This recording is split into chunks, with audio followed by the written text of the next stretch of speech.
Okay, so welcome back to the channel, guys. Today we have an exclusive interview with Clif. Finally, after a long time of mailing, he's finally received the messages and replied. So we're very honoured to have him come onto the show and share some of his vast experiences and wealth of knowledge with us today. And he is obviously from halfpasthuman.com. And that is obviously the home of the Auto Report, as all my subscribers are more than aware. So I'd like to go straight into some questions with you, Clif, if we may. That'd be quite fine. We can jump right in. On this channel, Clif, you allow me the summary of the Auto Reports to be read out every single month, so my listeners are more than aware of who you are and up to speed with what it is that you do.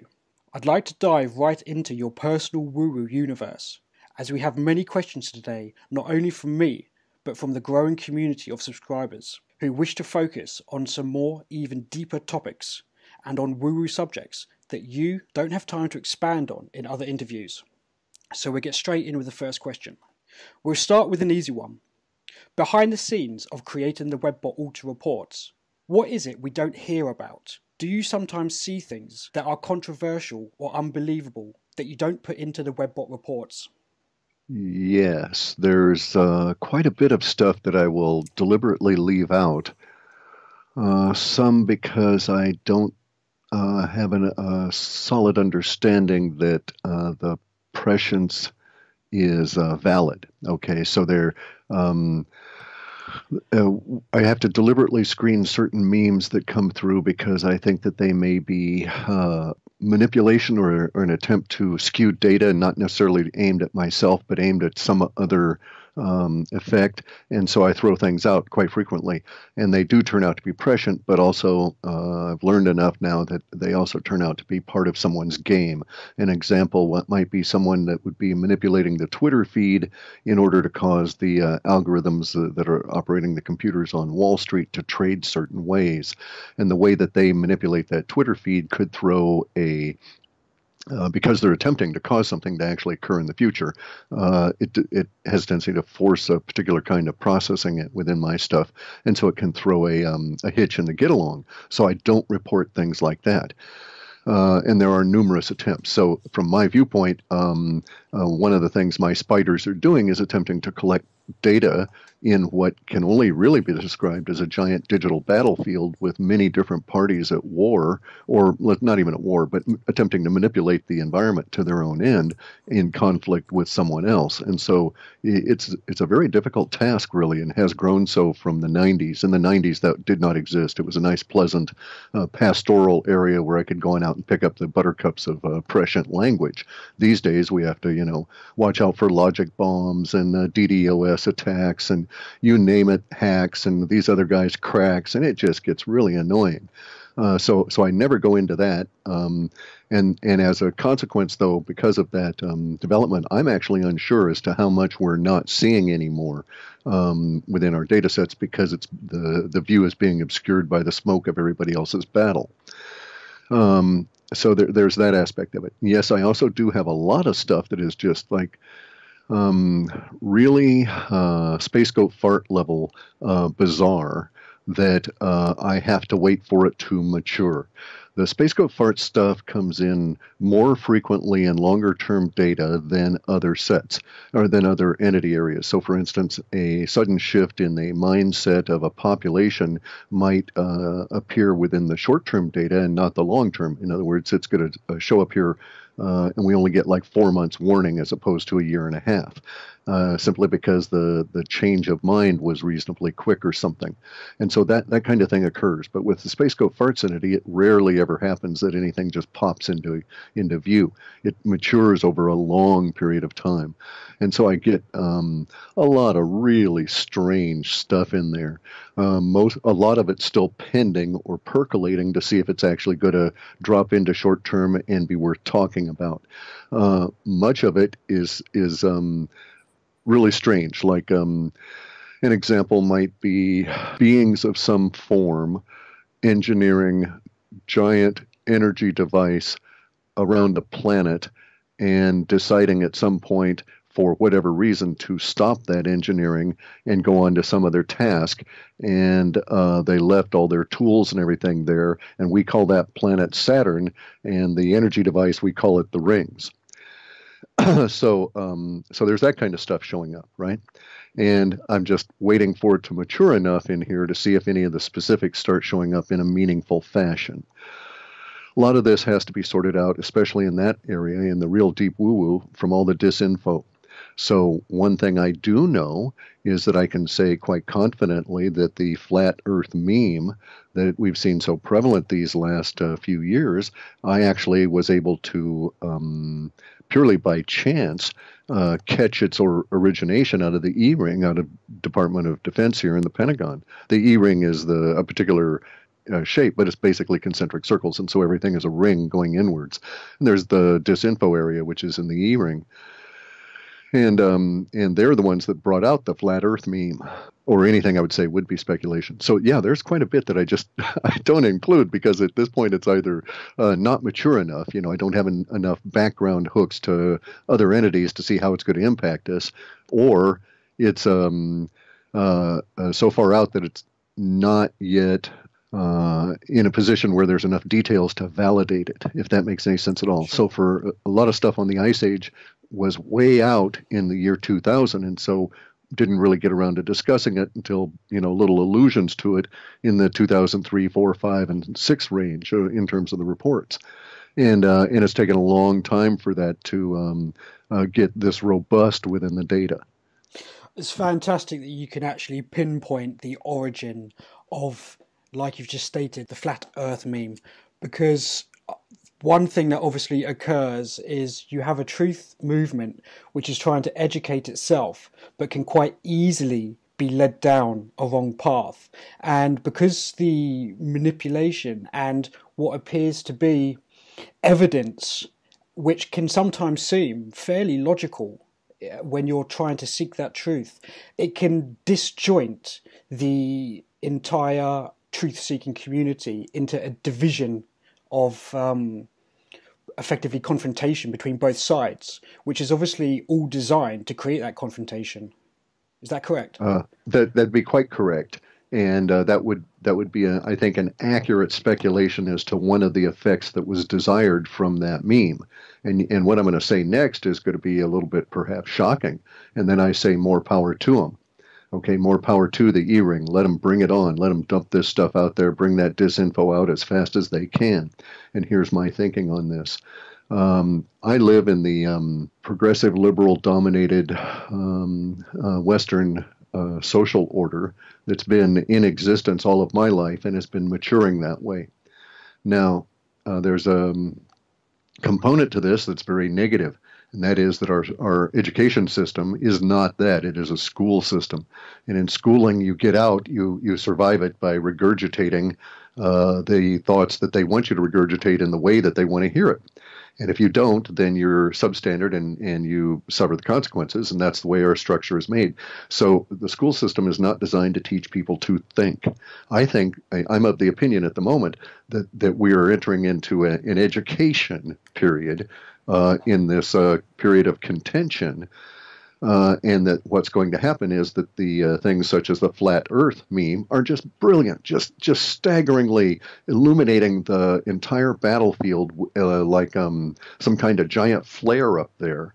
And it is going to be so good for us because we will have that contention and we will learn and teach ourselves to think better as a result of it, of arguing this out. That's when you learn. I mean, you don't learn just by reading something and accepting it and saying, okay, that's the way it is. You learn by having those ideas tested, beaten back, beaten down, and then you come back with the counter thrust to it and you get back out there and push it up. If it's a valid idea, then in the end you win. If not, then at some point you decide, oh, okay, that's where I'm wrong. And then that's when you really win, because your ability to learn is suddenly thrust upon you, and your ability to reason and think critically is suddenly thrust upon you. And then at some point you will recognize that and you will say, aha, thank you, my enemies, that you were so great that I have learned so well. Yeah, fantastic. Okay, Cliff, so I'm going to move over to a slightly different topic here, which it may have the effect of depressing people, but it's a very important topic which has to be discussed, and hopefully you can shed some light on this for us. So, arguably, the biggest... We're going to move on to a new topic here, if that's okay, Cliff. Do you believe NASA has landed a man on the moon? Sure. Yeah, I actually do. I don't think they got there with the rockets, no. That leads us on to the next question. What are your thoughts regarding the hollow moon hypothesis? Do you think the moon is sending out controlling beams to Earth? The moon is certainly hollow. Absolutely no question. Probably hollow all the way through. It's older than Earth. It was here before Earth. It was brought in and parked at a very particular point in Earth to deny us a view of the backside of it. It was parked in such a position to cause the exact effect that we get with eclipses. In other words, if you move the moon, arguably, if you move the moon at some points as little as 50,000 miles out or in from its current position, you wouldn't get a lunar eclipse, and we wouldn't have the solar eclipses the way we do. So that right there tells you that there was a deliberate attempt to create an energy fluctuation at a certain period and within for some specific reason when the moon was parked here. Because there's let me stop and say, the moon is parked in such a way as to cause the eclipses by being placed at this point of the nodes, they call it, I think, in astrology. But if you moved it back 100,000 miles, 200,000 miles, we wouldn't have these, and the moon would actually suffer less from the impacts of the counterforces from Earth on it gravitationally. So in other words, the moon at the moment, even it's hollow and it's constructed and it groans a lot. I'm sure it squeaks like an old Model T going down the road because of the pull of Earth on it as we go through our relationship. And they put the moon in such a place that the center of the gravitational attraction for the moon is not the surface of the Earth. It's in about 600 miles. And so this peri-lunar epicenter for gravity being inside the Earth certainly contributes to energetic problems within the Earth itself and is certainly affecting the earthquakes. Since the moon was deliberately parked there, you must make the assumption that this was also a calculated component of what they were after when they parked it there. I keep going back to this because it was so difficult for them to find just that spot that created all of these kind of effects. So at that level, we know that they are someone attempted to cause energetic effects on Earth, and they may have intended those energetic effects to affect humans. So if someone's thinking in terms of, the moon beaming down radiation on us now to cause us to think certain ways, that is indeed happening because it alters your thinking every time there's a lunar eclipse or a solar eclipse. It alters the thinking of everybody on the planet every 28 days as women go through their cycles. And it also affects men on a 29.45 day cycle. There's a corresponding hormonal surge in men that is lagging. So all of this was designed as a part of the placement of the moon, in my opinion. So what is it that this hormone change in men actually does? It causes the ratio of the free testosterone to bound testosterone to change on a nearly 30-day cycle. And the nearly 30-day cycle, the military here in the U.S. found to be kind of interesting because they were going to use it to see whether troops were weakest relative to the bound testosterone and so on. But I read a very fascinating, and I don't think that ever went anywhere, but I read a very fascinating study that suggests that you could do things like the Taoists and the yogis have discovered. You could time the ingestion of all kinds of things into your system to take advantage of the surges that are basically going on. So you have as a male, you have this almost 4-day cycle. It's like 3.9 something days. And in that cycle, the ratio of the bound testosterone and free testosterone in the system shifts, and you'll get a hormonal surge. You might feel this surge more acutely this month, so it's actually a good thing to talk about in February. The February here we have this thing called the Valentine's holiday. In other cultures, it's a there's various names for it, but it's a let's just say it's an eros or a romantic or a physical kind of a affection sort of a holiday, right? It celebrates the pre-spring blooming, if you will. And it does so simply because there's a conjunction of influences here that allow energies to come in from space and that are, whether they're reflected off the planet Venus or we have just merely misidentified them with the planet Venus is neither here nor there. But the result is such that we actually have memorialized it within our culture and have provided guidelines for this to go on. And so we know that these kind of energy effects are coming on in, and I suspect that the moon being placed where it's at is precisely done just to do that, and why they chose to put it there and tweak it just enough to provide that difference between the male and female hormonal cycles within a lunar month is anybody's guess, but it is noticeable.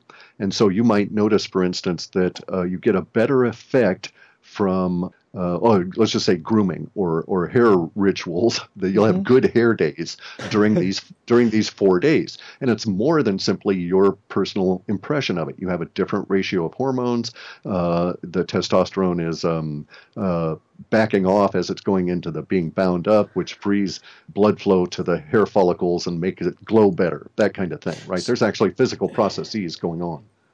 So, if I understand it, we basically get a drop in testosterone, do we take on more of a feminine side during those few days? Hence the reason for increased emotion for relationships or something, bringing into Valentine's Day? Correct. Wow. And that happens monthly, but in this particular month, there's this greater expression of it because of the broader conjunction of the planets, and this happens annually. And globally, yes? Mm-hmm. Okay, amazing. And it's it's understandable, but was it engineered? Might well have been, because I know the moon part was engineered. Right, so do you think it's a base for off-world platforms or a breakaway civilization? Or do you think it's more like an artificial Death Star? Hence the movie Star Wars. Yeah, I think the latter was probably the original case, that it was an artificial structure that some beings used to go walkabout in a galactic fashion, and that it's being parked here. We know that it's about twice as old as our planet.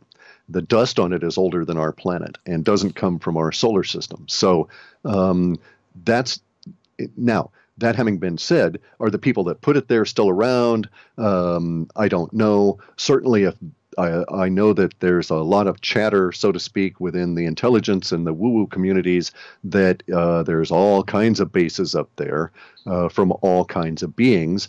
So I'm of the opinion that the original owners have vacated and it's a bunch of squatters. Hence the dark side of the moon, which is also same reference in the movie. Yes. So you're basically saying it is a spaceship of a kind. Sure. Yeah. It makes a hell of a lot of sense. Why go through the universe in red dwarf if you can just, fire up the Earth and move it the way you want? Yeah, there was a lot of references actually regarding the moon and how NASA tested it by shooting Apollo at it, which created a massive ringing sound on impact.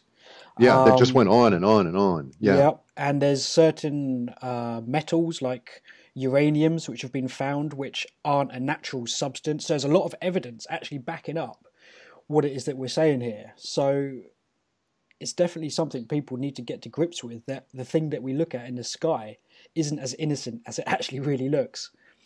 Correct. And it does, it causes all the tidal action. You can't deny that it's energetically affecting us. And what would we be without it? See, there's the rub, guy. Was it designed to cause us? One could speculate that, it's what keeps us fighting amongst ourselves instead of cooperating and pulling all together to go on out and kick ass in the universe in general. Yeah, so as you just stated, that there may be squatters on the moon. Some of those squatters might actually be forms of breakaway civilizations from Earth and also from other realms of the universe. That, in my opinion, or that forms a certainty in in my worldview, that such things have occurred. I've gotten so many weird personal contacts with this sort of thing. It's quite remarkable. When I was a child, like really, really young, we would go back to California. I had relatives that lived in the Jamestown area, which is the frog jubilee area of California in the Sierra Nevadas. And I had contact through my uncle with this place called O'Neill's Gulch, which was the site of these airships that were there in the 1830s that were being flown around by a bunch of Germans. And so when I was a kid, I saw this big scar on this hill up about 250 feet from the bottom of the hill. He was actually out teaching my brother and myself to do some gold panning, and on a stream that ran through O'Neill's Gulch, and there up on the side of this cliff was this big scar, big indent, obviously something smashed into it. And when we asked, he said, no, it wasn't an airplane. It was from one of these flying ships that they had in the last century. And then he tells us about it, and we thought he was basically full of it, right? That just making it up on the spot. But indeed, it turns out that there was a hotbed of airship activity in the 1830s. And then later on in my life, I happened to go to Germany and be in a position to discover and peruse for well over a year all kinds of material that the Nazis had collected relative to UFO stuff done by this guy we used to call Herr Dr. Camel. And he's actually Kammer. He was probably the most powerful person in all of Nazi Germany because he ran a huge, giant empire on his own, and he was part of the Africa Corps. And so we called him Camel because all of the boxes we found, my brother and I, had the Africa Corps symbol of the palm trees, and then some of them had the camel in the palm trees. Mm. And anyway, so I found all kinds of stuff that the Germans had gotten, and for the better part of a year I was reading into it. And it was like reading science fiction books, but it was their version, and it was all quite factual. And so I'm of the opinion that the Germans actually, before 1940, had achieved anti-gravity flight and had probably also achieved what we might think of as like warp drive, where you're traveling outside of time. They may not have been able to control the latter, but I know they did control the former, and so that means that they were out there flitting around in these spaceships that they were building. Now, bear in mind, too, that the Germans at the time didn't have the ability to do micro welding or any of this kind of stuff, so they had to build big. So some of the spaceships they were building were 70 meters across, 210 feet across. Yeah. Had enough room for 70 people. And if you look at the way they were constructed, they had over 32,000 square feet of interior space. That's the better part of an acre.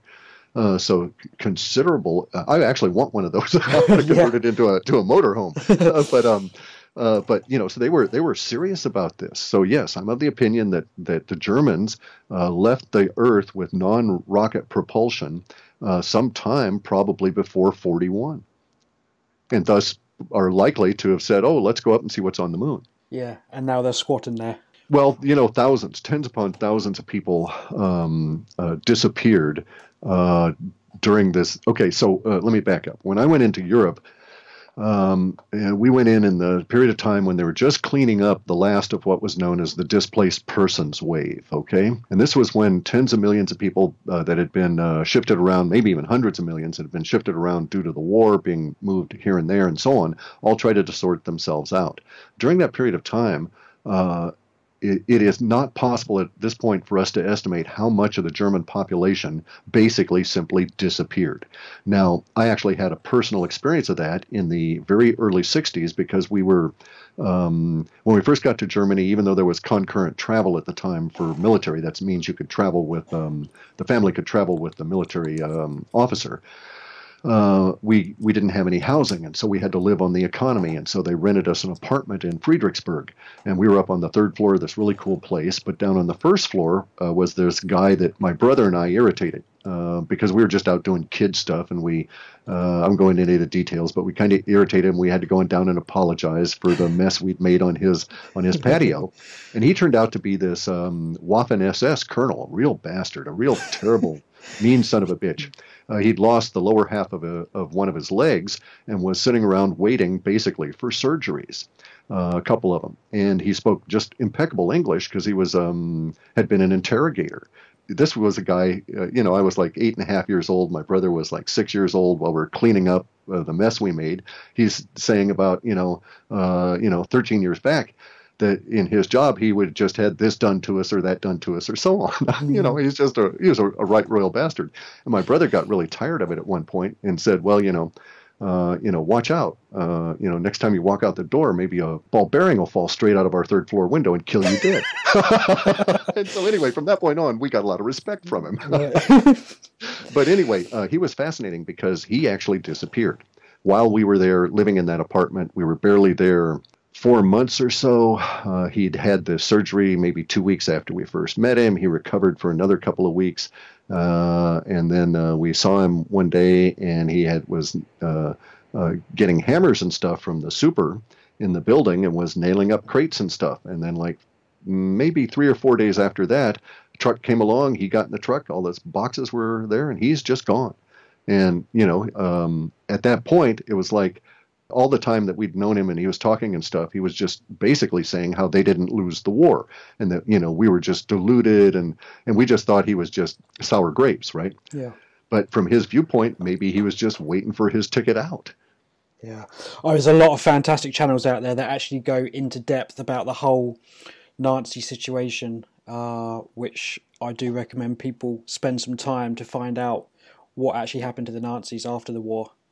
Because it wasn't just lost. Germany lost the war. I don't believe the National Socialist Party did, no. Right, so last question on that topic. Have you ever seen anything in your data about a war between Earth and the Moon or some kind of conflict? No. All of my data is forward-looking. So a lot of people ask me, can you go look for stuff in the past and things like that? It's like, no, it doesn't... it doesn't work that way. It's not like remote viewing. I mean, it's entirely designed to aggregate prescience. And so far, there's nothing in there saying that we're at war with the moon or any of that. I do get the conscious data that shows all of the movie scripts about those themes. And I can actually tell you sometimes ahead of time when the language of a particular movie, because it's been leaked out and people are just talking about it, my spiders bring it in and I put it in these bins that I throw away. But occasionally I look at them just to make sure I'm not throwing away good stuff, Yeah. Sort of a double check on myself. And I'll check those and I'll work some numbers on them because they're interesting. And I can tell you ahead of time when some movies are going to really resonate simply because, and thus theoretically would make a lot of money because they happen to have good timing and are harmonious with language that's going on anyway. Okay, Cliff, so coming back to Earth now and expanding on that to a degree, we move over to this next set of questions.